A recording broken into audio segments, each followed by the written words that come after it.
புராண கதைகளில் பெண் பாத்திரங்களில் சுவாரஸ்யம் மிகுந்தவங்க அகல்யா. அவங்கள பத்தினி பெண்ணாக பலரும் கற்பை இழந்ததால் சபிக்கப்பட்டு ராமனால் சாப விமோச்சனம் அடைந்தவளாக இன்னும் பலரும் பேசுவதே அவள் புகழுக்கு காரணம். சர்ச்சைக்குரிய பெண் பாத்திரம் அதனால் கவனிக்கப்படுறாங்க.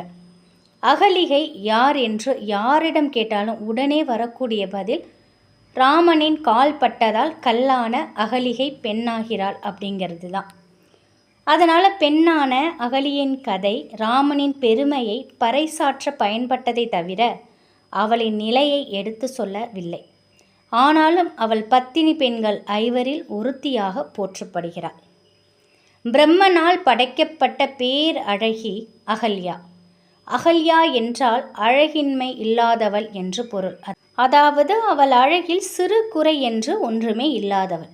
அப்படிப்பட்ட பேரழகியை அனைத்து தேவர்களும் அடைய நினைத்தனர்.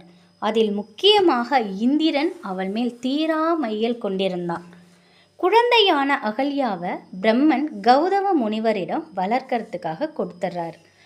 அவள் வளர்த்ததுக்கு அப்புறம் அவர் பிரம்மதேவனிடம் திருப்பி அகல்யாவை கொடுத்ததாகவும் சொல்லப்படுது.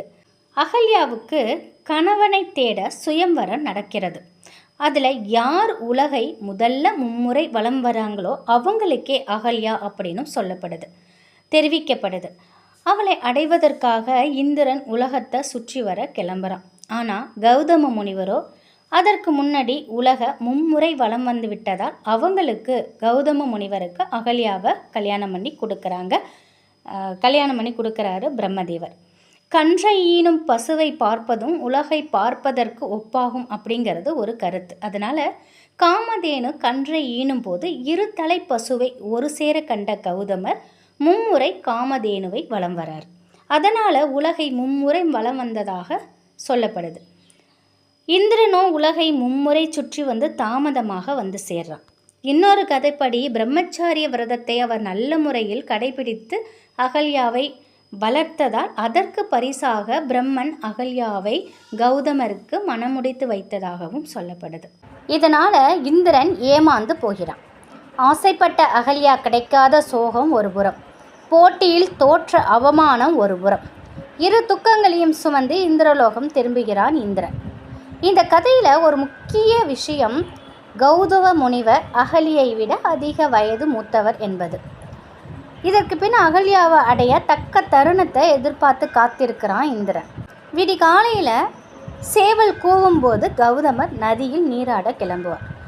அதை அறிஞ்சுக்கிட்ட இந்திரன் விடியறதுக்கு முன்னாடியே சேவலாக வந்து கூவி விடிந்த தோற்றத்தை ஏற்படுத்துகிறான். உடனே கௌதமர் நீராட போயிடுறார். அவரோட உருவத்தில் குடிலுக்குள் நுழைகிறான் இந்திரன். அகல்யாவோட புணர்கிறான். அந்த சமயத்தில் அகல்யாவுக்கு அது தன் கணவன் இல்லை என்று தெரிகிறது. ஆனாலும் அவளால் தடுக்க முடியல. இன்னும் சிலரோ அவள் தன் கணவனின்றே நம்பி உறவு கொள்கிறாள் அப்படின்னும் சொல்கிறாங்க. அதற்குள்ள சந்தேகப்பட்டு திரும்பி வந்த கௌதமர் 2 பேரையும் ஒன்றாக பார்த்து வெகுண்டெழுந்த அகல்யாவை கல்லாக போகும்படி சபிக்கிறார். இந்திரனுக்கோ எதை அனுபவிக்க வேண்டும் என்று ஆசைப்பட்டாயோ அது உடல் முழுவதும் வரட்டும் என்று 1000 ஆழ்குள்கள் உடலில் வருமாறு சபிக்கிறார். 2 பேரும் சாப விமோச்சனம் கேட்டு மண்டாடுறாங்க. ராமனின் பாதங்கள் ஒரு நாள் உன் மீது பட்டு நீ பெண்ணாக திரும்புவா அப்படின்னு அகல்யாவுக்கு தண்டனையை குறைக்கிறார். இந்திரனுக்கு 1000 அல்குள்களை 1000 கண்களாக மாற்றிவிடுகிறார்.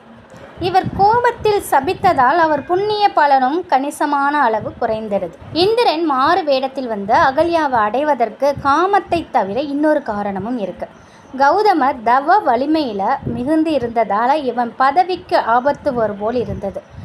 மேலும் பல தேவர்களுக்கும் இவர் தவ வலிமையில் உயர்ந்து இருப்பது அச்சத்தை தந்தது. அதனால் இந்திரன் மற்ற தேவர்களின் ஆசியோடு செய்த சூழ்ச்சி இது. தான் அகிலியோட சேர்ந்து இருக்கும் பொழுது எப்படியும் கௌதமரால் பிடிபடுவோம். அப்போ கௌதமருக்கு கோபம் வந்து சபிப்பார். அதனால் அவரோட தவ வலிமை அழிந்து போகும் அப்படிங்கிறது இந்திரனோட கணக்கு. அவனுடைய கணக்குப்படியே அதுவும் நடந்தது. அதற்கு பகடைக்காயாக அகலியை பயன்படுத்தப்படுறாங்க. இது இன்னொரு கொடுமை. முற்றிலும் உணர்ந்த முனிவர் ஏன் அழகு மனைவியை விட்டு நடு இரவில் குளிக்க செல்ல வேண்டும்? அகிலியையும் இந்திரனின் தந்திரத்தால் தன்னை இழக்கிறாள். அது அவள் தவறா? ஆனால் அகலிகை கௌதமரிடம் அவன் உங்களைப் போலவே இருந்ததால் நான் ஏமாந்து விட்டேன் என்று கெஞ்சிய போதும், நீ உடலை பார்த்தாய், உள்ளத்தை ஊடுருவி பார்க்கவில்லை. அதனால் அவன் ஒரு ஏமாற்றுக்காரன் என்று நீ உணரவில்லை. அதனால் உன்னால் யார் கூப்பிட்டாலும் பதில் சொல்ல முடியாத அளவுக்கு உன் நிலைமை இருக்க வேண்டும் அப்படின்னு சபித்தாள். அவள் கல்லாய் சமைந்தாள். ராமன் விஸ்வாமித்திரரோட மிதிலைக்கு போகும் வழியில் ஒரு வெட்ட வெளியில் ஒரு கல்லில் துளசி செடி முளைத்திருப்பதை பார்க்கிறார். இது என்ன இப்படி ஒரு அதிசயம் அப்படின்னு விஸ்வாமித்திரர்கிட்ட ராமர் கேட்கிறார். ஒரு ஆணால் ஏமாற்றப்பட்டு இன்னொரு ஆணால் சபிக்கப்பட்ட பெண் இங்கு உரைகிறாள். உன் கால்பட்டு அவள் மறுபடியும் பெண்ணாக மாறுவாள் அப்படின்னும் சொல்கிறாங்க. அதே போல் நடக்குது. யாருக்கும் குற்றம் சாட்டவும் தண்டிக்கவுமே அதிக விருப்பம். ஆனால் கதைப்படி இங்கே ராமர் எனும் அவதார புருஷன் அவளுக்கு விமோச்சனம் அளிக்கிறார். அவரை வணங்கி கௌதமருடன் வாழ கிளம்புகிறாள் அகலிகை. தனக்கு கிடைத்த சாபத்தினால் ராமரது தரிசனமும் ஸ்பரிசமும் கிடைக்கும் வாய்ப்பு கிட்டியதே என்று அந்த நிலையிலும் அகலிகை எண்ணுவதாக கதை முடியுது. அன்பும் காதலும் காமமும் நிறைந்ததுதான் வாழ்க்கை. ஒரு அழகான இளம்பெண் இங்கு ஒரு சுதந்திர பறவையாக சில நிமிடங்களாவது இருக்க ஆசைப்பட்டிருக்கிறார். கௌதமரின் பார்வையால் ஒரு முறை கர்ப்பம் தரித்து அவள் மகளை பெற்றெடுக்கிறார். அவள் கணவனுடன் இன்பமாக இருந்தாளா என்பது கேள்விக்குறி. அவள் முன்பே இந்திரனை விரும்பினாள் என்று நம்பப்படுது. அப்படியானால் கௌதமரோட அவளுடைய திருமணம் ஒரு கட்டாய திருமணம் தானே? அகலிகை கதை எழுப்பும் கேள்விகள் ஏராளம். கற்பு என்பது என்ன? புனிதத்தன்மையையும் தூய்மை கேட்டையும் பிரிக்கும் அந்த மெல்லிய கோடி எது? ஆசை, விருப்பம் இவற்றின் மதிப்பீடு என்ன? அவற்றை துறப்பதினால் வரும் மதிப்புதான் என்ன? சிலவற்றை மாயை என்று அந்த சமயத்தில் உணர முடிவதில்லையே. உண்மைத்தன்மையை உணர்வதுதான் எப்படி? யாரும் குறையின்றி இருப்பதில்லை. அவர்களை அந்த குறையோடு ஏற்றுக்கொள்வதே விவேகம். மேலும் நம் குறை என்று நினைப்பது அவருக்கு அது நிறையாகவும் தெரியலாம். அது நாம் எப்படி எடை போடுவது? நமக்கு அந்த உரிமையும் இல்லை. அந்த நிலையில் நாம் இருந்தால் ஒழிய அதை எடை போடும் சக்தியும் நமக்கு கிடையாது. கம்ப ராமாயணத்தில் கம்பர் எழுதியது, புக்கு அவளோடும் காம புதுமண மதுவின் தேரல் ஒக்க உண்டு இருத்தலோடும் உணர்ந்தனல் உணர்ந்த பின்னும் தக்கதன்று என்ன ஓரால் தாழ்ந்தனல் இருப்பத்தாழா முக்கணன் அணைய ஆற்றல் முனிவனும் முடுக்கி வந்தான் என்கிறார். எப்பொழுது அகலிகை தன்னை இழந்தாளோ அப்பொழுதே அவளை தாழ்ந்தனல் என்று கூறிவிட்டார். ஆனாலும் முக்காலமும் உணர்ந்த அவளை காப்பாற்ற வேண்டிய கணவன் தாழா முக்கண்ணன் ஆகிறார். எல்லாவற்றிற்கும் காரணமான வில்லன் இந்திரனுக்கு தீயவனே என்று எந்த அடைமொழியும் இல்லை. இதுதான் இன்றைய சமூகம். பதிவிரதையாக ஒரு பக்கம் அகல்யா பூஜிக்கப்படுகிறார். ஆனால் அந்த இடத்தை அந்த பெண் பெற ஆணாதிக்கமிக்க இந்த சமூகத்தில் அவள் கொடுக்க வேண்டிய விலை என்ன? ஏமாற்றப்பட்ட பெண்தான். ஏமாற்றப்பட்டோம் என்று நிரூபிக்க வேண்டியது அவள் கடமையாகிறது. உண்மையிலேயே நீ ஏமாற்றப்பட்டாயா அல்லது விருப்பத்துடன் சென்றாயா என்றுதான் சமூகம் முதலில் கேள்வி எழுப்புது. அதுவே ஏமாற்றும் ஆண் எதையும் நிரூபிக்கவோ ஆதாரம் தர வேண்டிய அவசியமோ அன்றும் இன்றும் இருப்பதாக தெரியவில்லை. உலகத்தில் 38 பெண்களில் ஒரு பெண் ஏதாவது ஒரு வகையில் துன்புறுத்தப்படுகிறார். இந்தியாவில் 22 நிமிடங்களுக்கு ஒரு முறை ஒரு பெண் சீண்டலுக்கு ஆளாகிறார். 58 நிமிடத்துக்கு ஒரு முறை ஒரு பெண் வரதட்சணை கொடுமையால் கொல்லப்படுகிறார்.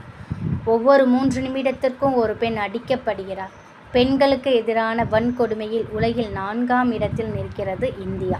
பெண் குழந்தைகளை பாதுகாக்க வேண்டும். பெற்றோர்களின் கடமை முதன்மையானது. பெண் பிள்ளைகளுக்கு தற்காப்பு சொல்லிக் கொடுப்பதே. படித்ததில் பிடித்தது. நன்றி.